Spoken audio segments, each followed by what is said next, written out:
Imagine this. You are standing in the middle of a heated argument. Your heart is pounding. Every word feels like a weapon. Every sentence, a battle. You carefully craft your next response, determined to prove that you are right. But the other person? They are doing the exact same thing. Neither of you is listening, only waiting for a chance to strike back. And then N steps in. He does not pick a side. He does not tell you what to say. Instead, he whispers something unsettling in your ear. You have already lost. What does he mean? You are fighting. You are defending yourself. You are standing your ground. How could that mean defeat? Because according to N, the moment you engage in this kind of battle, you have already surrendered your power. True strength, he argues, does not come from fighting to be right. It comes from something far more unexpected. So, what is this hidden power? And why does silence often speak louder than words? Let's dive into his philosophy and uncover the silent trick that gives you real power. Most people believe that power comes from winning arguments, proving others wrong, and dominating conversations. But Friedrich N. had a completely different view. He believed power was not in words, it was in control. Why do people argue? If you've ever found yourself in a heated argument, you know how quickly things escalate. But have you ever stopped to ask, why do people argue in the first place? N would say that most arguments are not about truth, but about deeper psychological needs, ego protection. People argue because their identity is at stake. Accepting they are wrong feels like losing a part of themselves. The mind resists this at all costs. Power struggles. Many debates are not about facts or logic. They are battles for dominance. Who speaks last? Who controls the tone? Who makes the other back down? Herd mentality. Social validation. Some people argue not because they believe in their point, but because they want to be seen as smart, confident, or strong by their peers. N saw these behaviors as signs of weakness. He believed that those who react emotionally to arguments are being controlled. The moment you let someone provoke you, you have already lost.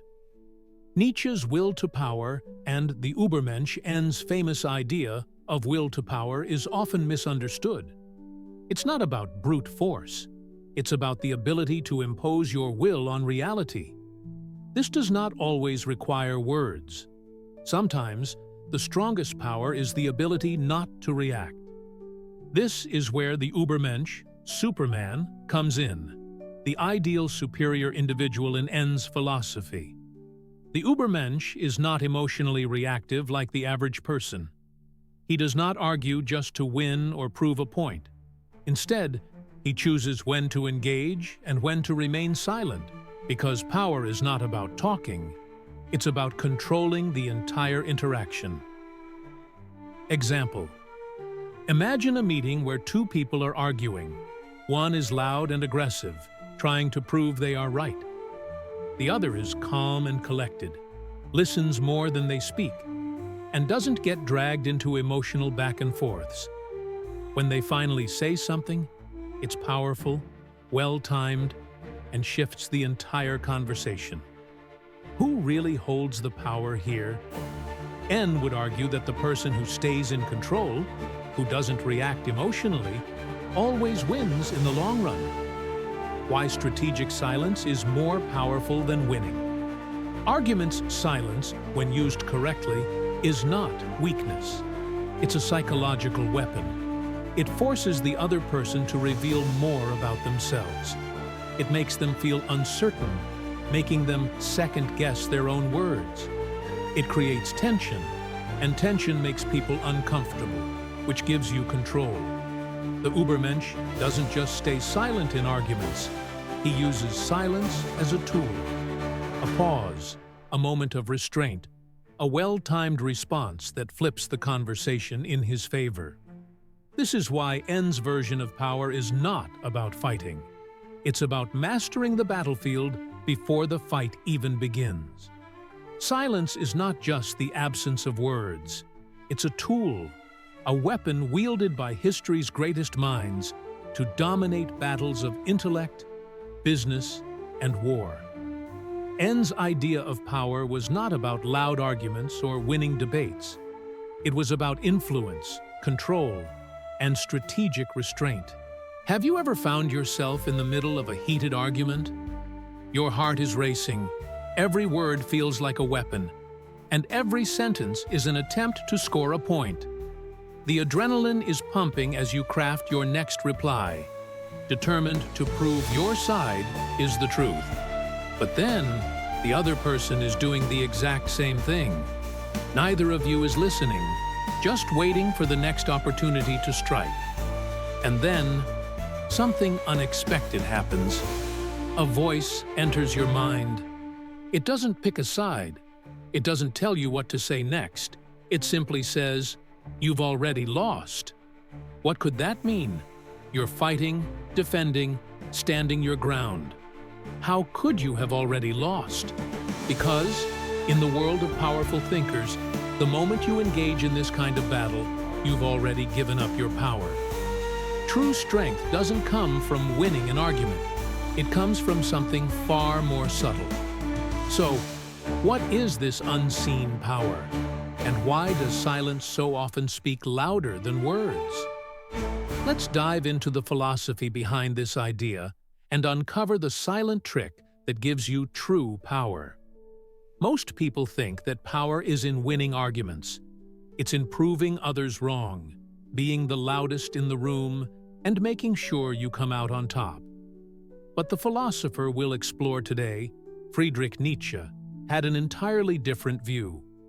He believed that power wasn't in words, it was in control. Why do people argue? Think back to a time when you were in a heated debate. It escalates quickly, right? But have you ever stopped to ask, why are we arguing? Nietzsche would argue that most arguments aren't about truth at all. They're about ego, identity, and the deeper psychological needs that drive us. People argue because their sense of self is on the line.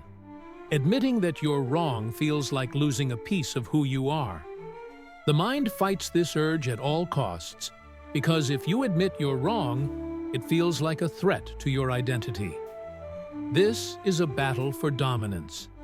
Power struggles. Many debates aren't about logic.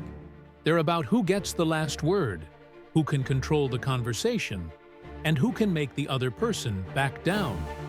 Some argue not because they believe in their point, but because they want to look smart, confident, or strong in the eyes of others. Nietzsche saw these behaviors as a sign of weakness. The moment you react emotionally to an argument, you've lost. When you let someone provoke you, you surrender your control. Nietzsche's philosophy of the will to power isn't about physical force. It's about controlling yourself so well that others are the ones who react to you, not the other way around. The Übermensch, the ideal of strength. In Nietzsche's philosophy, the Übermensch, or overman, is the ideal person. But the Übermensch isn't emotionally reactive like everyone else. They don't fight to prove a point. Instead, they choose when to engage and when to remain silent. Why? Because power doesn't lie in talking. It lies in controlling the situation, having the strength to stay silent when others want to argue. Example, the silent power play picture. This. Two people are having a conversation. One is loud, trying to dominate, proving they're right. The other is calm, composed, and listening more than they speak. They don't get dragged into emotional exchanges. But when they finally do speak, their words are powerful and impactful. They shift the whole conversation. Who holds the power? Nietzsche would argue that the person who doesn't react emotionally holds the real power. They control the situation, not through words, but through their own self-control and strategic silence. Why silence is more powerful than winning arguments. Strategic silence is not weakness, it's a weapon. It forces the other person to reveal more than they intend. It creates tension that makes others feel uncomfortable, uncertain, and vulnerable. And that gives you control.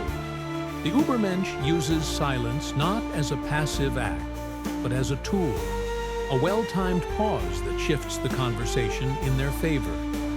This is why Nietzsche's version of power isn't about fighting. It's about mastering the battlefield before the fight even begins. Silence isn't just the absence of words. It's a psychological weapon. And when used correctly, it is more powerful than any argument.